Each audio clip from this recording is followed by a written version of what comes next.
अस्सलाम वालेकुम। मेरा नाम शिराज अली मुटानी है और आप देख रहे हैं मेरा यूट्यूब चैनल। जो नए हैं मेरे इस यूट्यूब चैनल पे, मुझसे रिक्वेस्ट है कि प्लीज़ मेरा चैनल सब्सक्राइब कीजिए और बेल आइकन दबाना ना भूलिए ताकि मेरी आने वाली हर नई वीडियो का नोटिफिकेशन आपको मिल सके। यहाँ ये बताता चलूँ कि ये सब्सक्रिप्शन फ्री होती है, इसके कोई पैसे नहीं होते, तो प्लीज़ सब्सक्राइब कीजिए, शुक्रिया। चंद अहम खबरें हैं जो आपके साथ शेयर करनी है, तो बढ़ते हैं उन खबरों की तरफ, उस पर कुछ तजिया भी करते हैं। पहली अहम खबर तो यह है कि 2 दिन पहले काबीना का एक इजलास हुआ।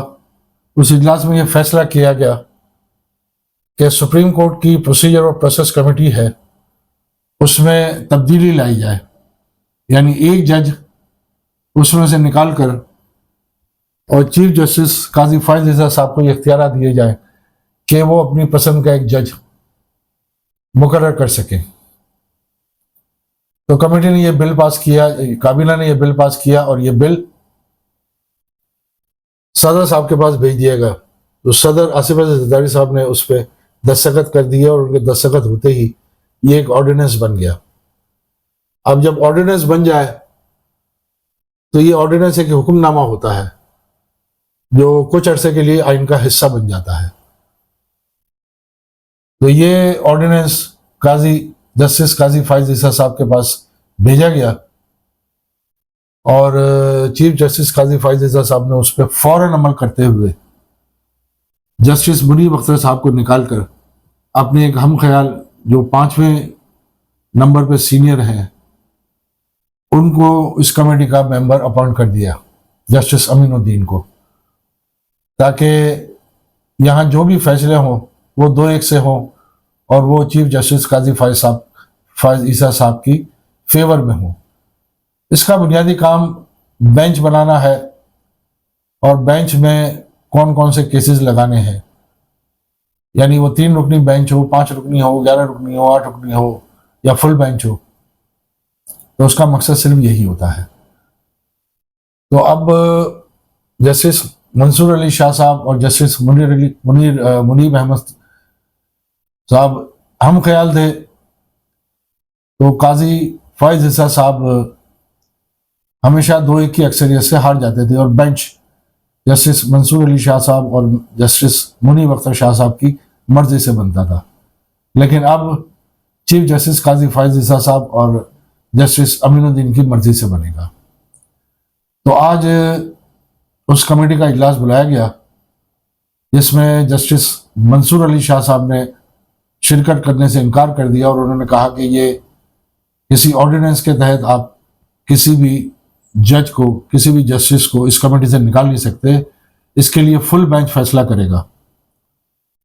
ये कहकर उन्होंने कमेटी में शिरकत करने से इनकार कर दिया। बहरहाल कमेटी का इजलास हुआ, ये 2 लोग थे, चीफ जस्टिस काजी फायज रिज़ा साहब और जस्टिस अमीनुद्दीन। और आपको याद हो कि 2022 में एक सुप्रीम कोर्ट का फैसला आया था कि जो भी अरकान असेंबली या सेनेटर्स अपनी पार्टी से हटके वोट देंगे उनका वोट काउंट नहीं होगा और उनकी रुकनीत भी खत्म हो जाएगी। अब ये हुकूमत को सूट नहीं करता, क्योंकि हुकूमत ने ये बिल पास करवाना है तो उसके लिए हॉर्स ट्रेडिंग जरूरी है, खरीदा जाना है लोगों को। और ये क्लॉज है 63A आइन का। अब उस पर एक रिव्यू हुकूमत ने दाखिल किया है जो काजी फायज रिज़ा साहब ने फौरन ही उसे मंजूर करके 1 अक्टूबर की डेट दी है कि इस रिव्यू पे फैसला करेंगे कि जो पिछला फैसला आया था वो सही था या गलत था और इसमें क्या चेंजेस हो सकती है। यानी वो फैसला क्या आएगा मैं आपको अभी से बता देता हूँ कि जो अरकान असेंबली या सेनेटर्स हुकूमत को वोट देंगे अपनी पार्टी से हटके, उनकी रुकनीत तो खत्म हो जाएगी, मुअत्तल हो जाएगी, लेकिन उनका वोट काउंट होगा। फैसला ये आना है, क्योंकि हुकूमत को हर सूरत में ये बिल पास करवाना है, हुकूमत की मजबूरी है। ये हुकूमत के अराकीन या वज़रा ये कहते नजर आते हैं कि ये बिल पास करवाना हमारी मजबूरी है।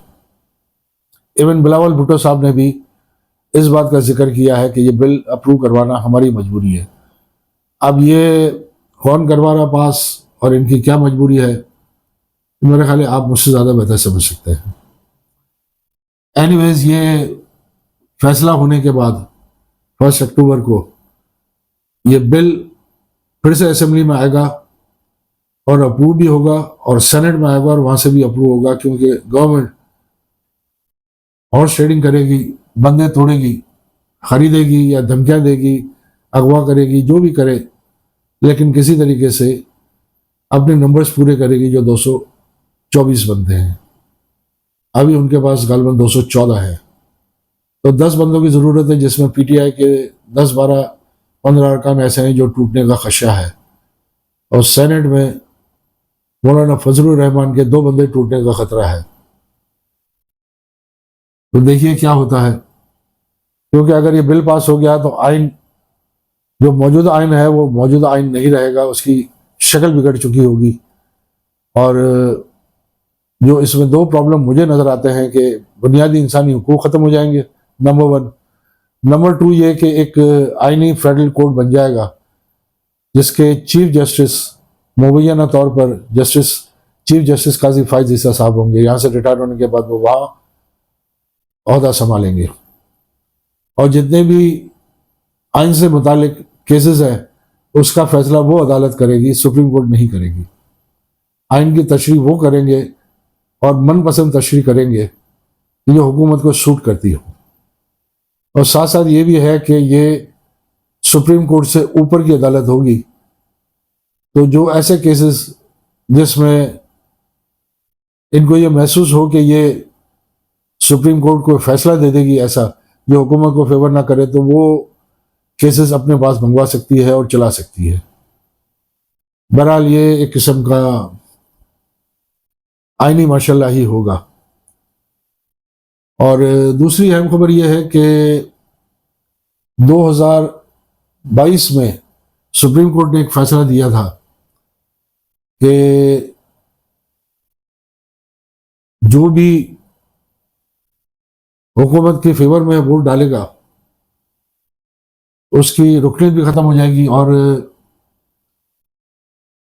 उसका वोट भी माना जाएगा। वो फैसला चेंज हो जाएगा इस आईनी अदालत के जरिए। दूसरी बात यह है कि एक फैसला अभी पिछले दिनों आया था 8/5 से गालिबन के, जिसमें 8 जजेस ने, जिसमें जस्टिस मंसूर अली शाह साहब भी शामिल थे, ये फैसला दिया था कि ये 39 सीटें जो रिजर्व सीटें हैं ये पीटीआई को मिलनी चाहिए, और ये पीटीआई एक सियासी जमात है जो सुप्रीम कोर्ट ने बिलाखिर तस्लीम कर लिया। तो आज उसका एक तफसीली फैसला आया है जो जस्टिस मंसूर अली शाह साहब ने लिखा है, और उस फैसले में 2 अहम बातें हैं जो मैं आपके गोश गुजारिश करता हूं। एक तो यह है कि जस्टिस मंसूर अली शाह साहब ने इलेक्शन कमीशन को मवाद इल्जाम ठहराया है कि ये जितना भी कुछ हुआ है ये इलेक्शन कमीशन की नाअहली की वजह से हुआ है, या इलेक्शन कमीशन जो हुकूमत की तरफदारी कर रहा है। बल्कि यहां तक लिखा है कि इलेक्शन कमीशन एक सियासी जमात के मुकाबिल एक सियासी जमात का किरदार अदा कर रहा है, यानी पीटीआई के मुकाबिल एक सियासी जमात का किरदार अदा कर रहा है। इलेक्शन कमीशन का काम ये नहीं है। इलेक्शन कमीशन का काम फेयर इलेक्शन करवाना है, दैट्स इट। लेकिन इस वक्त इलेक्शन कमीशन जानिबदार हुआ है और सारे फैसले हुकूमत के फेवर में कर रहा है।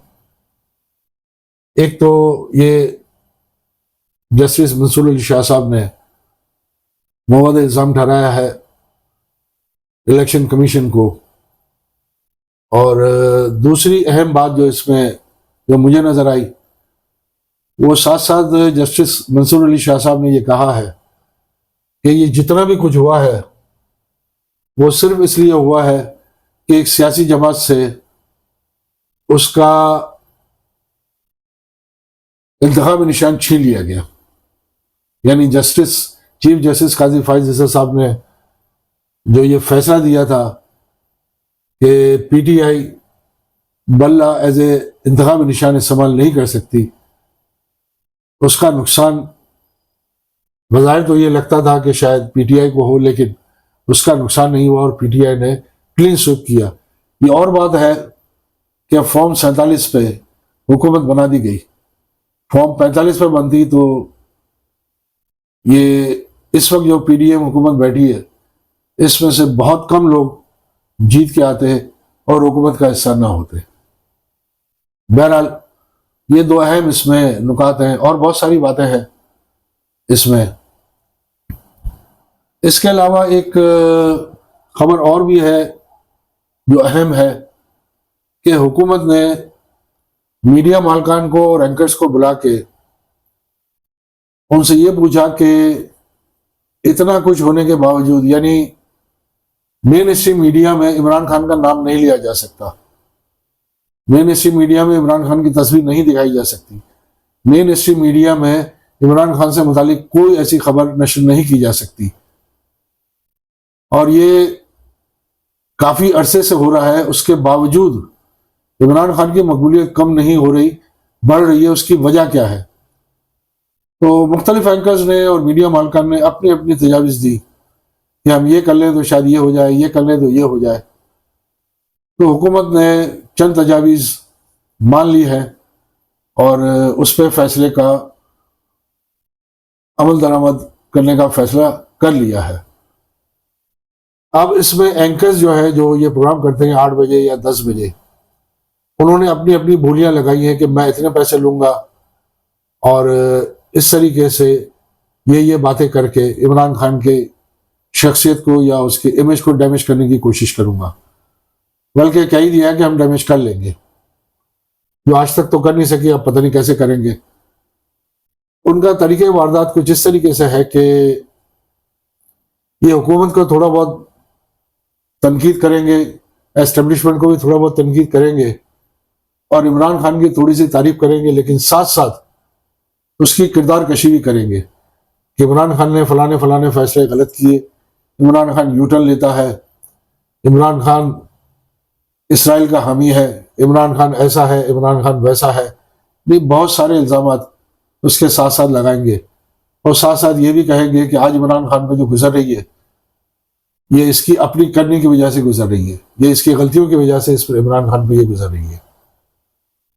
तो इस तरीके से इमरान खान का इमेज, उसकी शख्सियत को डैमेज करने की कोशिश करेंगे ताकि उनके जो वोटर्स हैं, जो सपोर्टर्स हैं, जो पीटीआई के लवर्स हैं, उनको मुतनफ़िर किया जाए और वो अगले इलेक्शन में वोट पीटीआई को ना दें बल्कि पीडीएम की जमातों को दें।